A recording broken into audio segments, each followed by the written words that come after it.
Quais lugares precisam de uma assistente financeira virtual?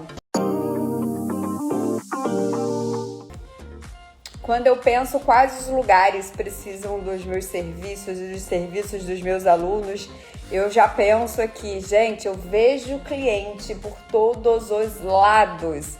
A todo momento eu vejo clientes. O que te trava na hora de conseguir o cliente não é saber aonde que está o cliente. Quem é o cliente que eu posso atender? O que te trava é que muitas das vezes você às vezes fica com medo de eu pego o cliente pequeno ou eu pego o cliente grande? Quanto que eu cobro pelo cliente pequeno? Quanto que eu cobro pelo cliente grande? Eu sei diferenciar o que é um cliente pequeno e o que é um cliente grande?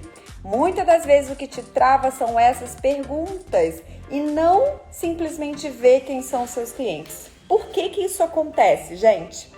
Isso acontece porque nós que estamos acostumados a trabalhar no CLT, geralmente a gente vai colocar o currículo numa empresa que tenha um nome, né? Numa empresa que tenha uma estrutura, numa empresa que tem movimento.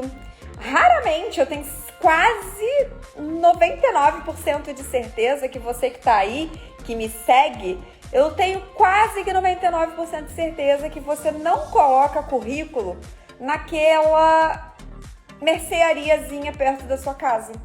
Eu tenho 99% de certeza que você não coloca currículo num empreendimentozinho que tem próximo da sua casa. Então você geralmente vai colocar currículo nas empresas que já tem nome, nas empresas que já tem um processo, nas empresas que já são mais estruturadas e que geralmente ela tem uma pegada de quê? Uma pegada industrial, porque era o que a gente estava acostumado, tá? O que te trava de não enxergar clientes é isso, são as suas travas, é a sua visão de que você só existe empresas grandes, que só empresas grandes que contratam. E não é verdade, não é só empresa grande, não é só empresa estruturada. E aí existe uma pesquisa, se você jogar inclusive aí no Google, bota aí no Google depois dessa live, quantas empresas foram abertas no ano de 2021? Quantas empresas foram abertas no ano de 2022? Vai ter reportagens, vai estar no site do Sebrae, vai estar no G1, Portal do Empreendedor. Vão ter vários sites que vão falar para você quantas empresas foram abertas. E quando a gente fala quantas empresas foram abertas, a gente está falando quantos CNPJs. Não quer dizer que aquela empresa já está faturando grandemente, mas é um novo CNPJ que foi aberto. A cada novo CNPJ que é aberto é um viés de emprego, né? É um viés de trabalho que também nasce.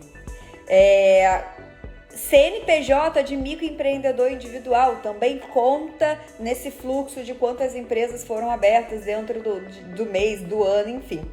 E aí o que eu quero que você enxergue, gente? Você, no seu dia a dia, você contrata serviço de pessoas que podem ser o seu cliente. No dia a dia, você consome coisas, vai em lugares de pessoas que podem ser os seus clientes.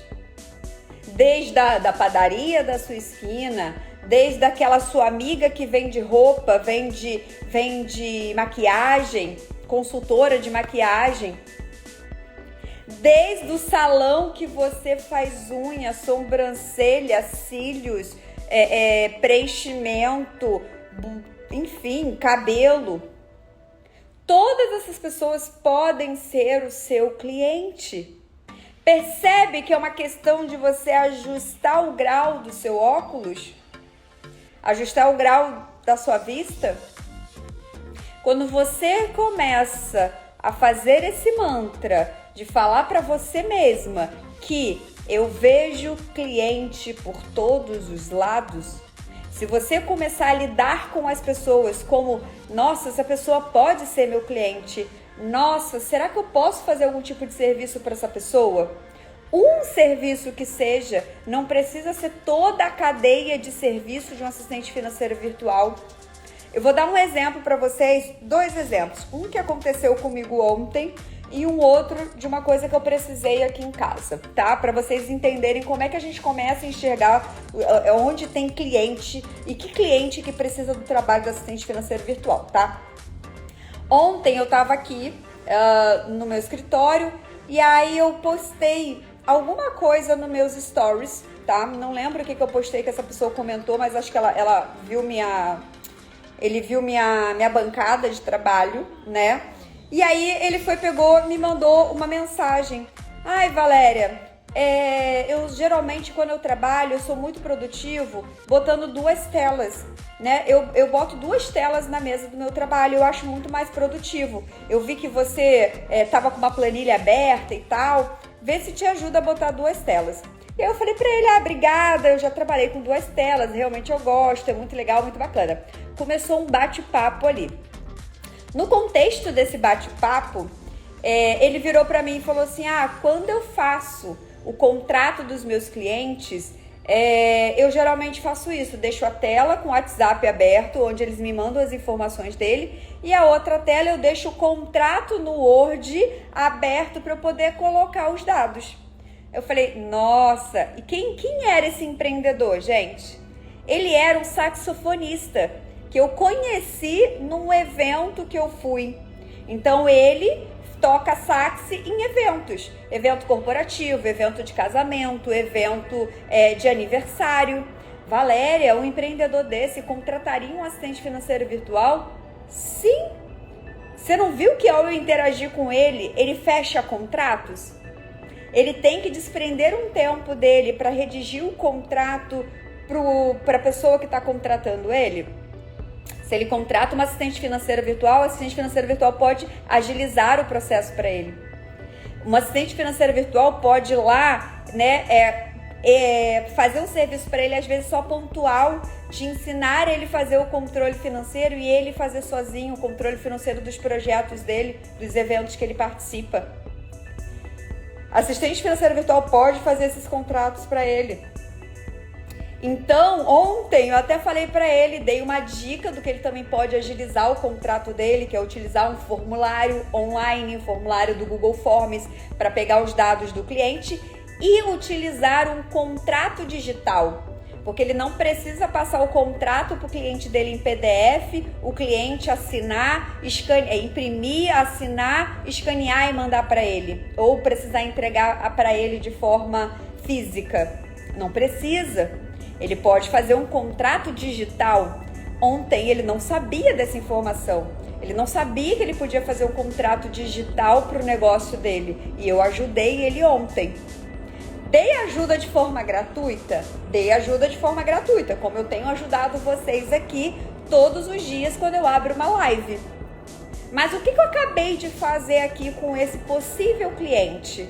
Eu fui interessante para ele. Eu dei uma dica que ajudou demais ele.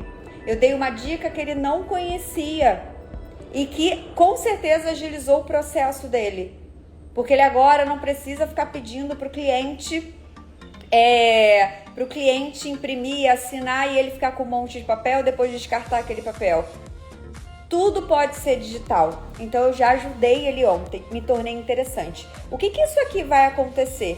No outro momento que ele lembrar e acontecer alguma coisa da parte financeira, ele vai lembrar de mim, porque eu ajudei ele e ele me acompanha aqui no Instagram. Então eu já gerei um relacionamento. E aí o que isso tem a ver com o tema de hoje? De quem são os clientes que precisam, onde estão os clientes que precisam de assistente financeiro virtual? Os seus possíveis clientes estão aqui na internet. Os seus possíveis clientes estão à sua volta, nos serviços que você contrata, no dia a dia por onde você passa. Todos podem ser nossos clientes.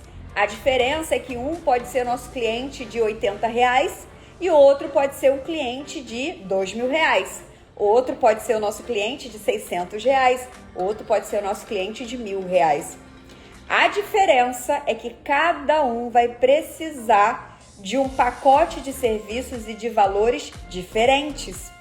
Quando você começa a enxergar isso, enxergar essa forma de possibilidade, tá? Você desmistifica essa coisa de onde conseguir cliente.